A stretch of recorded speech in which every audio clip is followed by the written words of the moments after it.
earlier, and this is quite a sincere statement. When Michael invited me to come, I'm thinking, well, that'd be fun. And then I started thinking, well, what am I going to cover? What am I going to bring to this group that's going to be relevant and valuable to you? And I'm the kind of guy that, okay, if I'm going to be providing something, I want to get something out of it. So what I did is I started thinking about lots of stuff in my personal career history and going through it. Okay, this one is relevant, and this one is relevant, and there's a lot of them that I just put on the side because you'd probably find it to be boring and it's only valuable to me. But it was fun kind of going through, remembering that sort of stuff. So that being said, I do have a cheat sheet because I'm not a regular speaker, but to share a little bit about my history. I started 3 businesses. My personal style is analytical and couched in kind of a business approach. And so that's kind of how I'm putting things together here. My initial assumption that I think everybody knows about it, but it's still valid to say, I'm going to couch some things and then we're going to have an interactive discussion. There is no silver bullet that fits in every gun. What's important to you is not the same as you, or you, or you, or you. Now maybe there'll be some similarities, but still yet you're on a unique path in your life, your career. Everything we say today is subject to change. I gave a speech to a group of people 20 years ago. I started off with, okay, I'm going to cover this subject material. Everything I have to say is subject to change. And I ended it with that. So, by the way, you will hear that at the end as well. And everything that I talked about 20 years ago is still more today. So, you got to kind of have a personal interpretation of what's going on. Again, measuring it by your own circumstance, your own goals. So I'm here to share some experiences, some opinions. I'm here to hear your experiences and your opinions. That's how I'm going to do some growing. I'm going to do a real short walk through my career. Next month I'm going to be 65. I know you don't. It is a true fact. And so my first real job, I'm going to pepper the conversation with some key things that I think and hope that you remember. But my first real job, 1964, as a janitor for a print shop. I'm a 3rd generation printer. I'm a 3rd generation small business owner. But my grandfather and my father both had different businesses within the segments of the printing industry. And here's a key point. 17 years old, I want to get a summer job, we've all kind of gone through that. And my father talked to a friend of his, who talked to a friend of his, who knew a manager of a print shop about 2 miles from where I live, and said, gee, do you have any jobs for teenagers?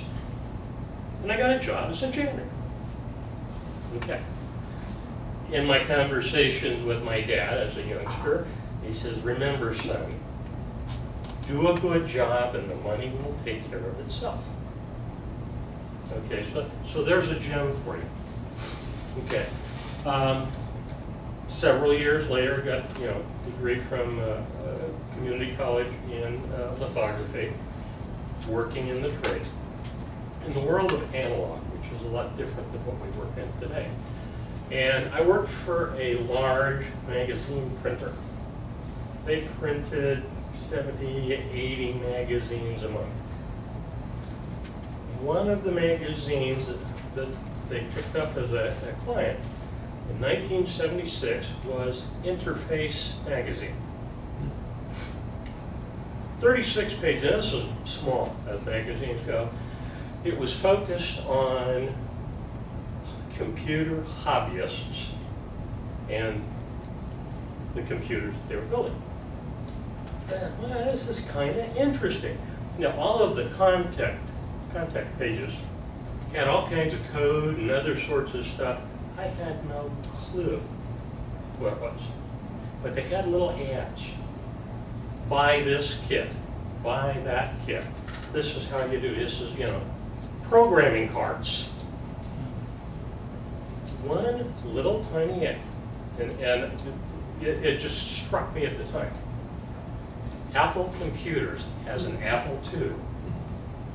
I'm talking about really tiny ad for sale. You can order it, mail order. It wasn't a kit. Wow, that's interesting. But I never pursued it anyway. 1981, a neighbor, an engineer, bought an IBM computer. Remember, you know, I'm sure you've seen some of the pictures of them. Kind of ugly machine.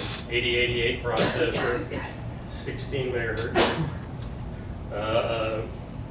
You could get it with 2 floppy disks, 5 1/4, 360K each. Or you could get it with a 10 megabyte hard drive.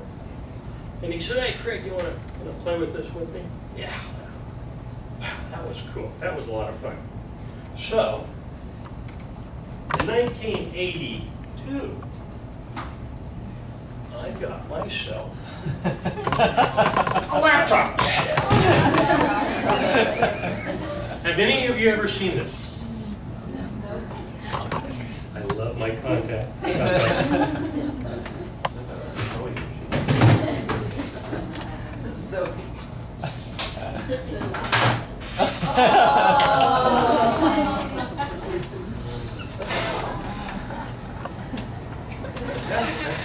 When I bought it, it had 2 floppy disks to it. Again, 640K RAM. It still runs, although the monitor's shot. But if I plugged in, you know, an external monitor, you could get it to work. My God, you could take a nap between each keystroke. But I started my business in 1964. For 3 years, this was my computer. And then I moved on to some other things. But again, that will be 30 years old next April. Do you remember how much it cost? Oh, yes, I forgot. I should bring that up. Okay. $6,500. Now, it was $5,000 brand new, but I did add the hard drive a little bit later, and I added, now it's got 2 megabytes of RAM. And that was in 1981 dollars. Yes.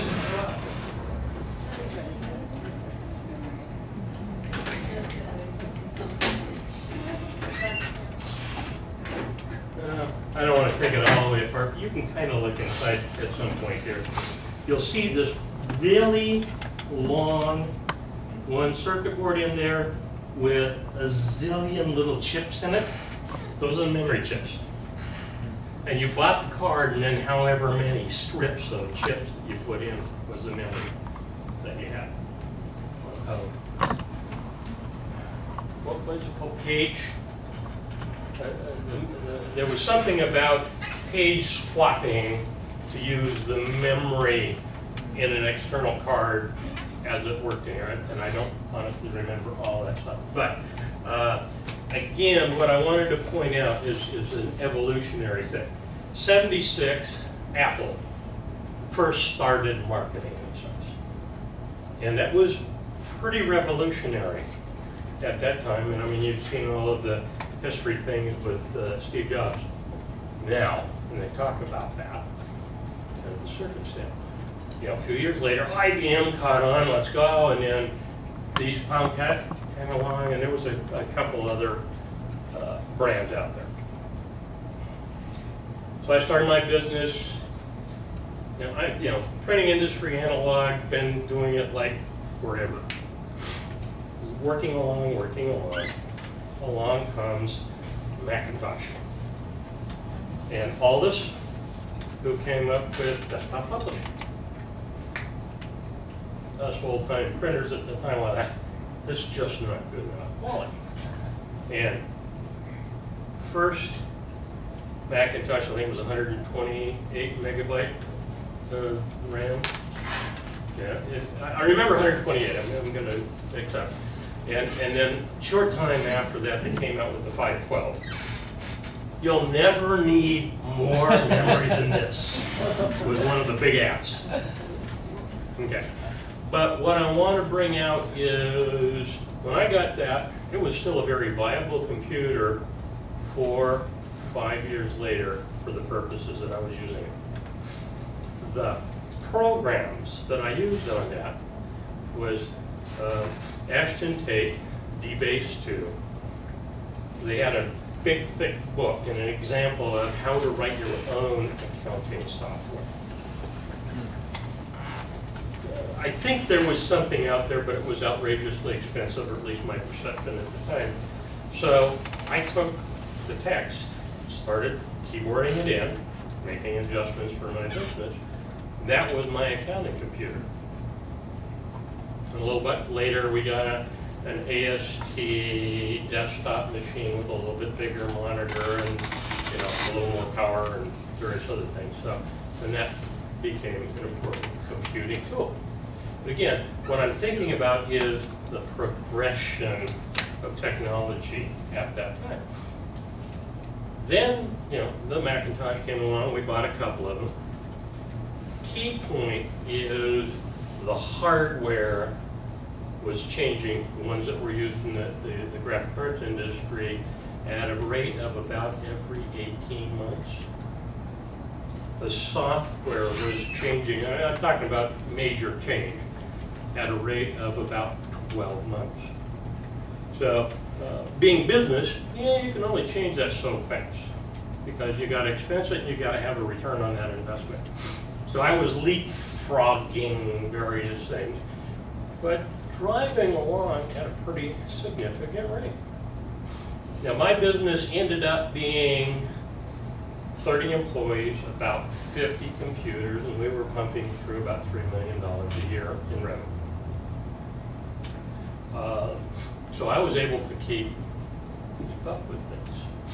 Now, around 1998, laptops have been out a while, and I kept one of the Apple products, and they came out. This one's prettier, and it's more powerful, about $2,500 at that time.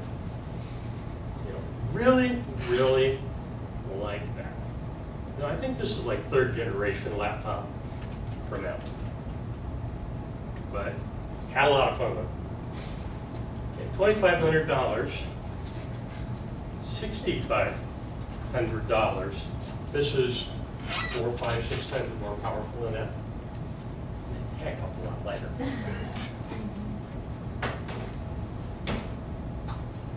Okay, 14 months ago. How many have smartphones?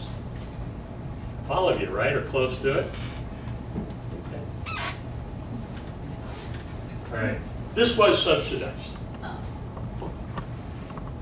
$50. This was not subsidized. So, again, you know what the power of this technology is.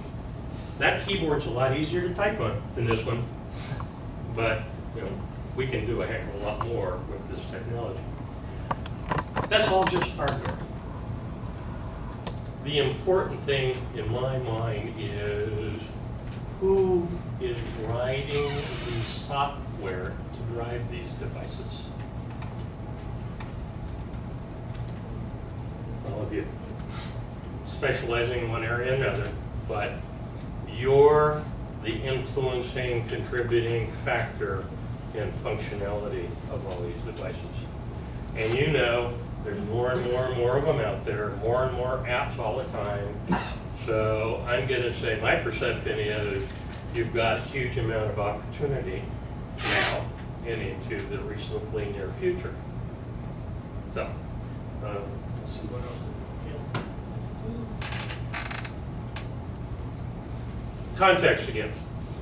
I said I'm 65 years old. Based on family history and everything else, 80% of my life is already behind me. I think I'm going to work till I die, but maybe not. So let's just say, because I'm going to have some fun in doing some things that are not revenue related. So 90% of my career is mine. Now there are a few gray-haired people in the room that are probably midlife in that career model, but you're not done, I'm assuming.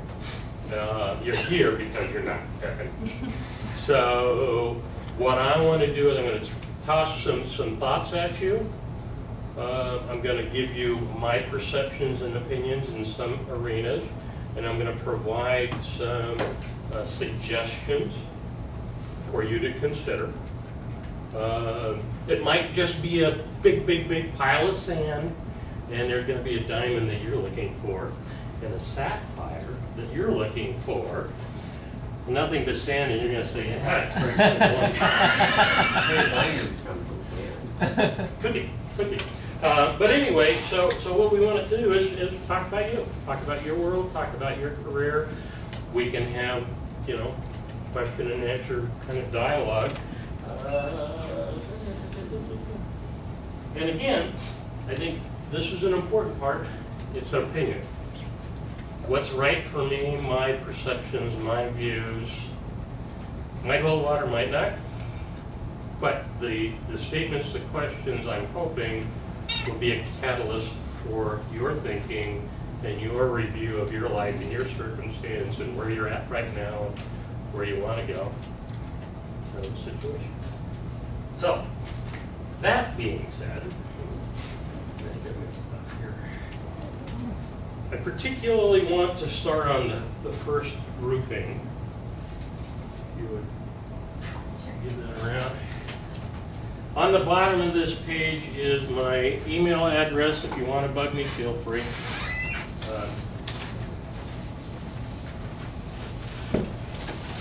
Happy to do that.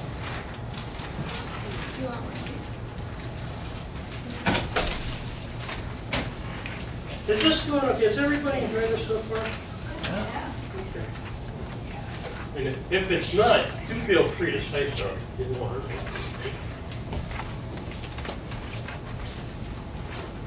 I'd say don't read ahead, but of course you will. But what I want to do is we'll just work on this first group. And that's kind of on the personal side of your view of the world and your view of yourself, you know, and you have to answer yourself, not necessarily for you to be, you know, sharing in the group or not, you know. And again, this is part of my business background, and I learned a long time ago, make a business plan, think things through, plan where you're going, and you're more likely to get there if you don't. So, do any of you have written personal goal statements? You don't have to say yes or no, but you know, it's a question that I would suggest to you. Are you excited in IT every day? You know, yeah. Again, you don't have to answer me. You have to look in the mirror in the morning. You know, hey, I'm going to work. I'm going to work on this. I'm going to build that.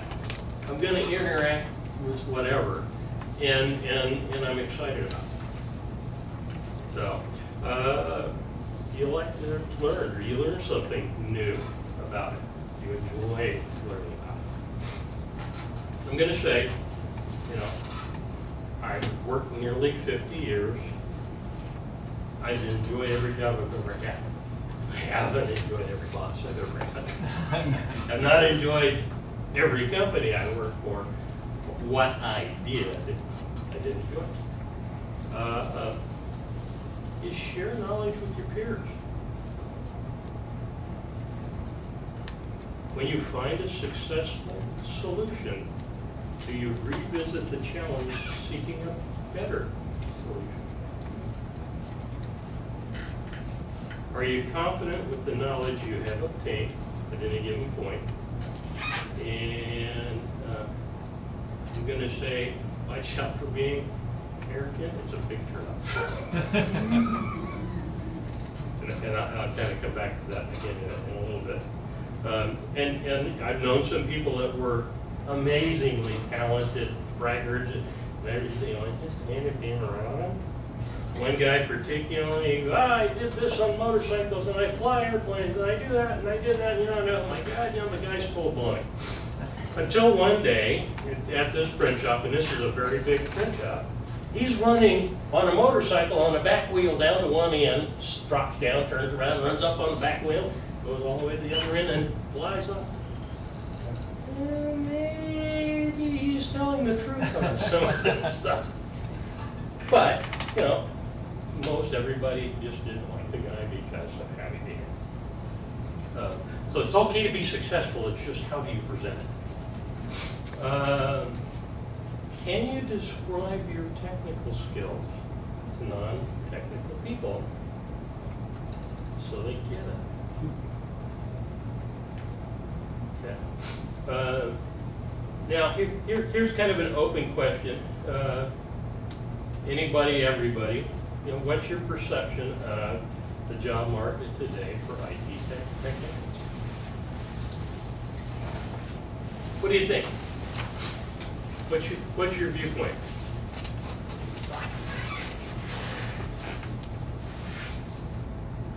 This is Terry. The computer companies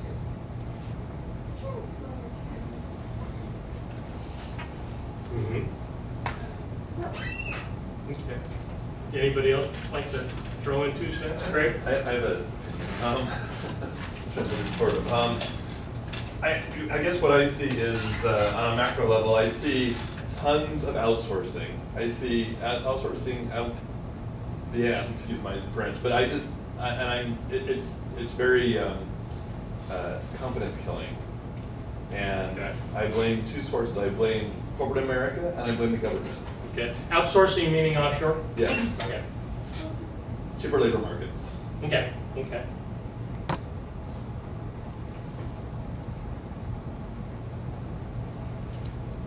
And you blame the government. And corporate America as a whole. Okay. Okay. Did you spend any time in Seattle at the Occupy? No, but I support that movement. Yeah. Yeah. under the skills being there protesting. So they had like probably a week. They had pulled them apart, but arrested because they were staying too long. Mm-hmm. Mm-hmm. I don't know if the thing is still 7 there. It's not. It probably never will be. What's your name? Any thoughts, ideas? I'm putting you on the spot. I'm really sorry. No, that's fine. What would you like me to speak towards? Just the job market? Yeah, I mean, what's your perception of the job market today for IT technicians? I always tend to be more optimistic. Mm-hmm. I think if you're positive, you have the skills, and I really like the point you brought up about if you can explain to a non-technical person what you're doing, then I think there's a job out there for you. I think you'll be able to find it. Right. I'd like to, yeah, see if Brian and Janice could talk a little bit, because they've been, I think, deep in that job search most recently. Yeah, it's tough out there finding work. I've been hard since June 17th, the day I graduated. You apply for things on your own, but when you get your resume out there to some of the job boards, recruiters call you because they go to that database that has your information, and they match it up to the other database over here with all the jobs. And so recruiters get paid, you know, if they get to grab a person out of the database that matches this job here. And so they then they contact you, and you get emails or phone calls, and then they submit you, and like I'm waiting to hear on a lot of them, and if that's, you feel, and they have a little bit more knowledge and insight of what's going on because they get to the contract jobs. Mhm. They get your foot in the door. So I'm just, every day I just tell myself it's a new day, I can keep going, and I have to just every day look at the emails, listen for phone calls, and just keep moving on. Mhm. Wait for my opportunity, and it's, you know, I know one day it'll come, but I keep, and then working with the LinkedIn and all my contacts from other past work, and so it's tough, but I have to just, you have to just keep looking. Talk a little bit about your past work, Janice. Oh yeah, I worked for 26 years in the apparel industry. I was a technical designer at Eddie Bauer for 16 years. I got laid off in 08 and 09 when the 08 sales went down. So I'm a person that had felt the effect of the economy being downturned. But then I have to think of my own perspective that, okay, yeah, that maybe it's a good thing. Because, you know what, it got me out of that one little niche. It's Yeah. technical designer, women's apparel right here, right then. And now I went back to school to gain knowledge and go in all directions, and I can work anywhere with web development and web design. Yeah. And so I'm trying to put the two things together and just. So I'm going to share two things for you. And they kind of apply to everybody. Nick Packett, guy I used to work with. Smile. Things could be worse. So she smiled, and sure enough, they were. Okay, I've spent a lot of years in sales and marketing management. It's a numbers game. Again, this applies to everybody. You know, keep throwing them out, and some point you're gonna cook one. And you know, somebody turns you down. Feel rotten for a minute if you need to, and it's perfectly okay. And turn around and smile and go after them. But it's exciting to get out there and talk to people and then getting involved with organizations. You know, I'm with. That part of looking for a landing place is difficult. It takes a lot of personal drive and understanding and acceptance. You know, you're perfect. You're all perfect for something out there. Bugger part of it is finding it. Bugger part for them is finding you. I've hired a lot of people, and some of them have been really rotten misfits, and some of them have been pretty good, pretty worthwhile for both of us, kind of a situation. But it's crapshoot. Or it has been. I think it is less so today, but still yet. We're all learning how to do this better. Keywords, you know, you hear this from people all the time. Put the right things in your resume when you're putting it online, so it's going to pop up, you know, in some computer that's going to say keyword matches up to his search keyword. And pull you out of 5,000 resumes. Okay, that's how this world works today. Networking every week, stuff like that. Yeah. And we've been to a lot of meetings, business meetings, and how to look for work and stuff, and they all of them say the same thing. Online is dead end. You have to network. You have to know people. You have to, and that's why recruiters, they know because by the time it gets put online, they almost already have the job filled. Yeah. They just put it on because they kind of have to. Just last week, I talked to my high school buddy. Well, I knew him since he was 12 years old, but you know, he's a marketing director for a big company that works between Seattle and San Diego, and he had a connection with a fellow named AG that is at this Contour that's in Redmond, and there was a job opening for a graphic designer too. I applied for it, and so I saw on LinkedIn that he had a connection with a guy who's the VP in marketing at that company. So I said, okay, maybe you can introduce him to me. And he did. He sent him an email, sent him my resume, and asked him to connect, to give my resume to the hiring manager and to let him know that it came from a reliable source. My friend. Yeah, yeah. Looking at the time, you know, it's 20 minutes till, and we know that God's most perfect food is pizza, and it's going to be here in 20 minutes. And we can keep talking and talking and talking past that. But I think, you know, for the value of the group, let's just quickly zip through these statements. And then we can, once we've covered them, then we can come back and talk till the cows come home. So, again, these are opinions. I come from a small business environment, very personal interrelationship with all the people that work for me. So it's not the same as a corporate measure. But these are some things that I look at when I'm hiring somebody and still do today. Okay, does the person seem to have a personality that blends with existing employees? Big issue. And these are the failures I've had in my past.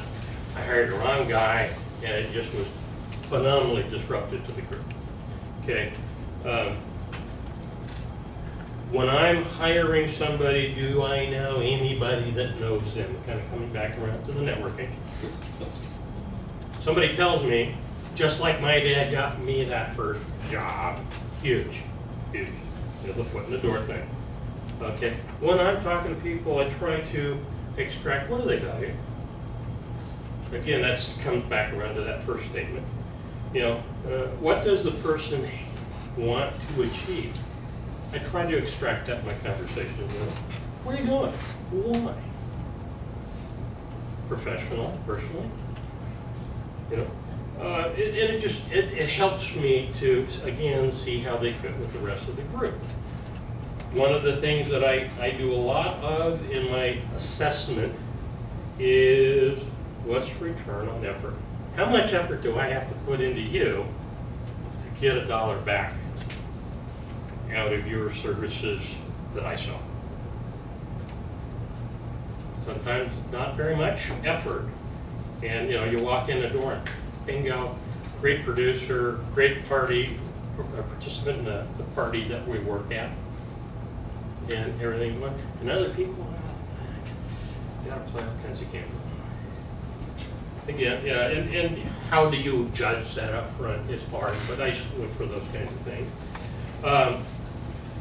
Does the person have reasonable expectations?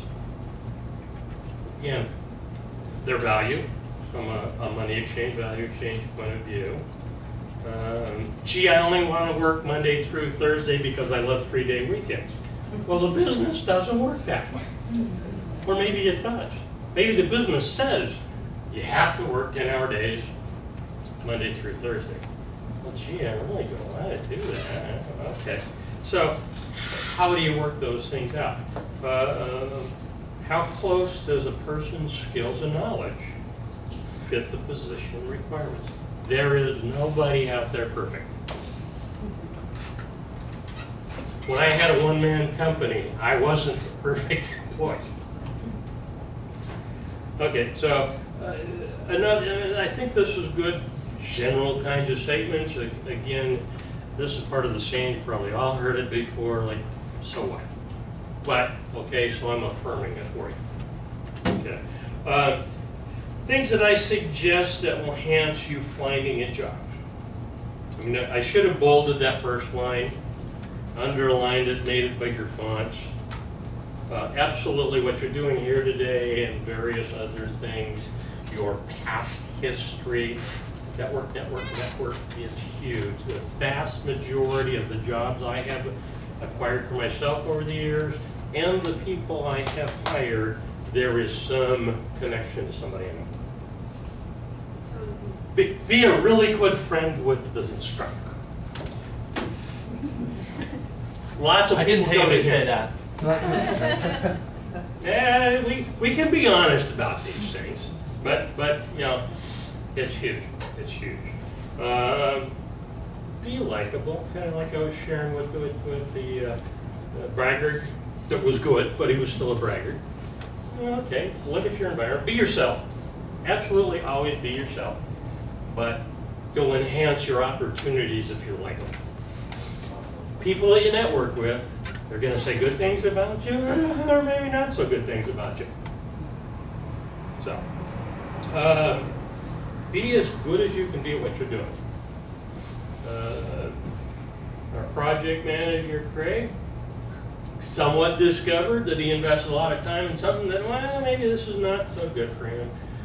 You have to really like and be passionate about what you do, in my opinion. I've worked with a lot of people over the years that hated their jobs, hated to go to work every day, but they needed to make some money to pay for their house, to pay for their family. I'm not talking about extravagance, just living. And I'm thinking to myself, I can't understand that. Just can't understand that. You don't like what you're doing, don't do it. Go do something else. Now maybe you have to do a stepping out. I mean, there's a lot of issues there, but don't lock yourself into something that you're not able to go to work every day with a smile on your face because you enjoy what you're doing. Personal, opinion and experience, and do whatever you want, but that's mine. In school, take risks. Try to understand things as much as you can. In the real world, people don't want you to. That's not to say that you can't, you don't, you will, kind of thing, but you want to do it minimally. Because if you mess up, then you're going to have to account for it or whatever. Or, get a collaboration. This is the solution I think makes sense for this problem. It's a risk, but collaborate. Get other people to share their thoughts on it. Might even come up with an answer you didn't even think about. I run into that from time to time. Help others where you can and as often as you can, but don't do their job. You're working with a bunch of people, you're learning stuff, you're learning stuff, you're learning stuff. You're all going to perceive it differently when you collaborate. You spot something that he didn't spot, you can help him be successful. Learning, great, do it. But don't let him say, here, I need this part, would you fix it for me? Then he's not going to learn. That is applicable across your whole career. Okay. Now, a lot of people won't present this, and I feel kind of strongly about it as a value to the people that I've had working for me, is understand business basics. Now, I gave people books. I had 30 employees, and we'd have a meeting like this, and hey, this book is real important in it explains how business works and how our business works. I ran an open book management kind of a system, if you've never heard of it. I shared every month our complete financials. Now, not everybody does it, not everybody is comfortable with it.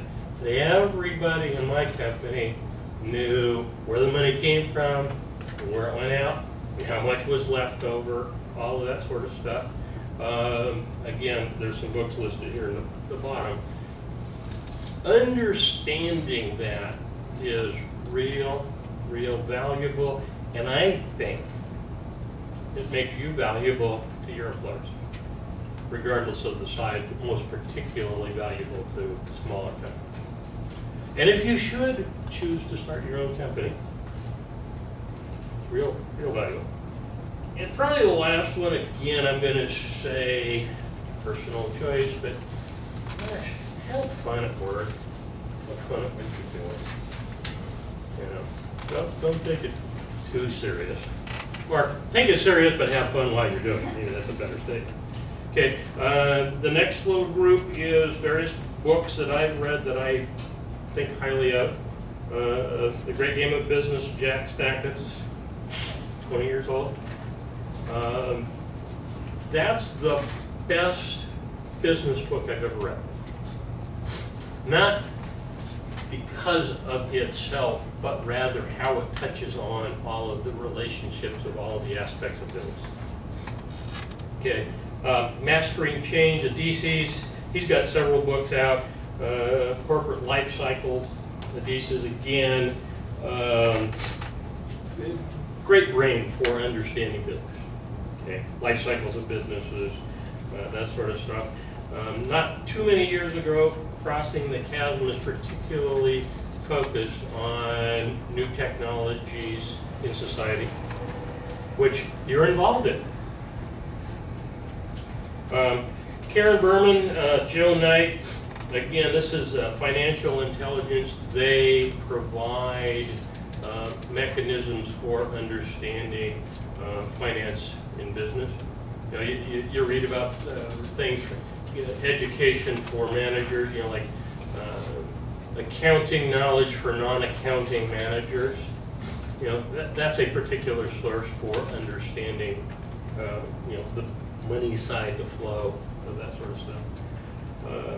Again, somewhat just, you know, little gems, I hope, maybe, or maybe they're grains of sand. You know, sayings that are actually on my wall in my office. You know, do you what you want to do with the time? What do you want to do with the time you have left? I said, okay, like I said, I have about 10% of my working career in front of me. You give or take a bit. Okay. Again, I'm like, if you can tell, you know, so I have to use this. Is what is the best use of my time right now? I've got 3 website development projects right now, and I'm working on one. And I go, ooh, that idea works on the other one. Go over and do this. Oh, wait a minute. Oh, that didn't work the way I thought. Well, come back and read it. And all of a sudden, I've frittered away some time that I shouldn't have, or haven't focused, kind of a situation. Peter Drucker, business consultant. I kind of really like this one because it puts a couple different thoughts together. Turn avocation into vocation.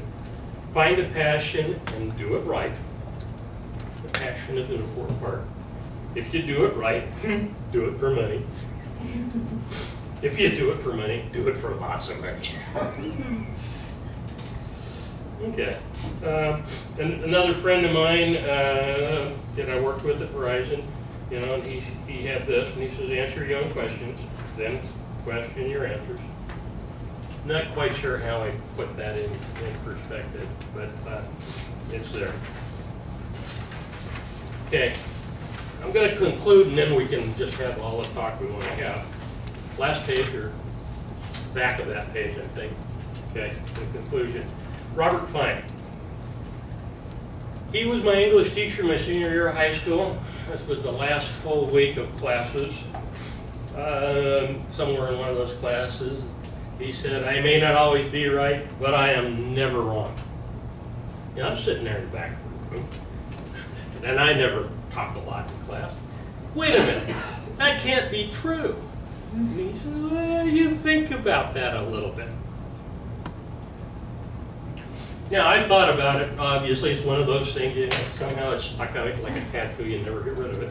You know, and really, just preparing for this, I thought, okay, you know, it's always been a fun thought. Okay, because nobody ever does anything deliberately wrong. But what do you add to that? Okay, to the best of my knowledge today. Okay. When you are 65, and I share this with all of you, I hope someone asks you to talk about your career and your future, or their future. It's been fun. Been fun preparing. I hope it's been fun for you. When you are 65, I hope you can say these careers have been interesting, fun, and what is my next great adventure in life? And I use the term these careers. I venture a guess, you've all gone through career changes. When I started in the printing business, most everybody I worked with, you know, I've been in it 40, 50 years. They retired. I was assuming I'd be doing the same thing. I mean, I took a jump and had my own company. But technologically, there wasn't that much that changed over a long period of time. You guys are going to see huge amounts of change. no doubt about it. You might as well be prepared for it. Everything we discussed today is subject to change and personal interpretation. There you go. All right, now let's talk as much about whatever you want. I really liked a couple of things. Sorry, I really liked about what you said with. I liked everything. Actually, it was great. But when you were talking about the careers you'll have, you know, and I don't want anybody to get frustrated if they change different paths. You know, it can all add to the experience. I mean, I'm in my late 30s, and I started as a stockbroker at Morgan Stanley. Then I was a project manager at a large construction company. Now I've been teaching at colleges for the past 12 years. That's like all over the board, but I enjoyed aspects of all of them. Mm-hmm. So I think it's okay that you jump around and be okay with that until you find what you really love. And then with Janice, when you were talking about, I think it's great, you seem to have a really good positive attitude. You need that, that's wonderful.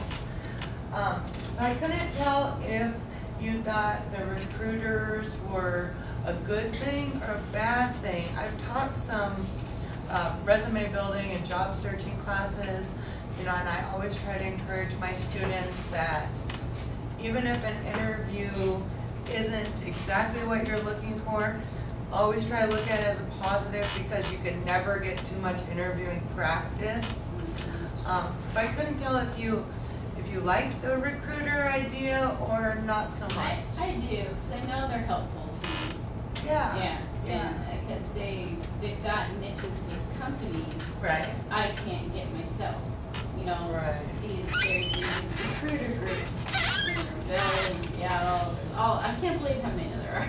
Oh, it's amazing. And I agree. that these people are all recruiters, and they know what this company wants, and they start forming a relationship with them, and they know. And then I actually went to talk to 3 of them. So Oh, I good was for you. I got to have like a little interview. I got to tell them about myself. Right. And so they were really glad that I went, Oh, definitely. downtown Seattle to a couple of them and just sat down and talked with them and tell them what I'm looking for. So now they have a better picture in their mind, so that when they see this Right. other job, they go, oh yeah, Janice could do that. So, you know. it's I just- feel really confident you're gonna get something soon. Don't feel discouraged. Recruiters, because like I said, online, Yeah. online 5 years ago was a very valuable Right. source. Now you're getting blacklisted left and right because you have to apply. You got 3,000 applicants There's for so one job, many and the recruiters bypass the computer. Mhm. Your resume never gets read. Basically, the computer spits out just a couple of them that get read. When you go through a recruiter, it gets read by somebody. Right. And that's also with the networking. You have to network. We're doing it with any Absolutely. group possible. We even joined the Edmonds Chamber of Commerce. Oh, that's just for the wonderful, photography. though. Yeah. And it's a way to network with other businesses. And those networking have led us to other jobs too. Right. I mean, I actually went through a recruiter for one job. Uh-huh. I mean, I actually started looking for work just to help support my photography. Right. He sent me to one place. I would have been hired, but I didn't know their camware. So I went and applied to another recruiter, and I got the job. I mean, I only applied twice. But I'm in the machinist, and you can go anywhere with that. But when you're looking at web design, you've got a lot of competition, and you have to network. Absolutely. That's not the only way you're gonna get a job, is by networking. Like you said, Networking. you wanna know this person, and if he's networking through someone, they can go through that. Oh, this person's great. You have a reference. Yeah. Yeah, absolutely. Okay. I have a close friend that's she's an accountant, but she ends up running into a bit of a roadblock when she's very skilled. She's got tons of experience, but she runs into a roadblock because they're always looking for that bachelor's degree. They're always looking for that extra level of education. Is it fair to assume that coming out of here, we might be looking at the same kind of stumbling block? Yes. How do You know, it's a reality. I've got a doctorate in the University of Hard Knocks. I've got an 8A in lithography from 1968 that has had no relevance to today's society whatsoever. Okay, So again, kind of how do you market yourself? Yeah. I applied for a position, 20 years of running a business, 3 business experiences, small business development center for Wazoo, for the Seattle office. I actually used them in one of my business adventures, explorations, and the guy, that was running that, was going away. I could, because these are all startups. People doing exactly what I did several times, and they had a lot of good resources. So I said, hey, I can do this. I can do it good. I've got experience. Da, da, da, da, da. You don't have an MBA, Craig? Can't talk to you. It's a form of filtration. Okay, that's life. You can't let it get in your way. My daughter-in-law's brother, 28 years old, works at Microsoft, makes a very substantial 6-figure income. He got a job with Volt the summer after he graduated from high school. He worked 6 months under their program there at Microsoft. Microsoft hired him. He's got a high school education. He's making a substantial 6-figure income. Real influential, real powerful in the department that he works in. He leaves there. He may have a big problem because all he's got is a high school diploma. Huge amount of talent, knowledge, experience, but he's going to get filtered out in a lot of stuff. Fair? Probably not. Stupid on the part of some companies? Yeah. They're going to eliminate talent. It's the way the system is. You can't beat that.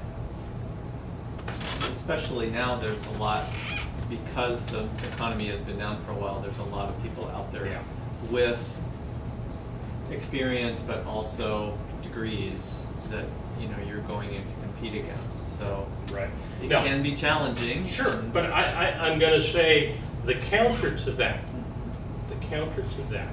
is if you have a network and if you know